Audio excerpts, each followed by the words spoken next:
ഇനിയൊരു സന്തോഷമുള്ള ഒരു കാര്യമാണ് 24ൻ്റെ വാർത്താ അവതാരക പ്രവിത ലക്ഷ്മി പാടിയ ഒരു മ്യൂസിക്കൽ ആൽബം ഈ വാലന്റൈൻസ് ഡേയിൽ പുറത്ത് ഇറങ്ങിയിട്ടുണ്ട്. കനവിൻ്റെ പൂക്കാലം, ഇതാണ് ആ ആൽബത്തിൻ്റെ പേര്.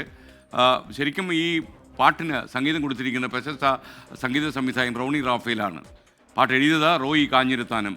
പ്രവാസി കൂടിയ റോയി കാഞ്ഞിരത്താനത്തിൻ്റെ 500ാമത്തെ പാട്ടാണ് ഇന്ന് ഈ വാലന്റൈൻസ് ദിനത്തിൽ പുറത്തിറങ്ങുന്നത് എന്ന പ്രത്യേകത കൂടിയുണ്ട്. ഒരു റൊമാൻറ്റിക് ഫോക്ക് മ്യൂസിക്കൽ ആൽബമാണ് കനവിൻ്റെ പൂക്കാലം. പ്രശസ്ത ചലച്ചിത്ര പിന്നണി ഗായിക ആയിട്ടില്ല, ആകാൻ താല്പര്യമുള്ള പ്രവിത ലക്ഷ്മിയുടെ ആ പാട്ടിലേക്ക്.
നമ്മുടെ 24 വാർത്താ അവതാരക പ്രവിത ലക്ഷ്മി പാടിയ പാട്ടാണ് പ്രേക്ഷകർ കണ്ടത്.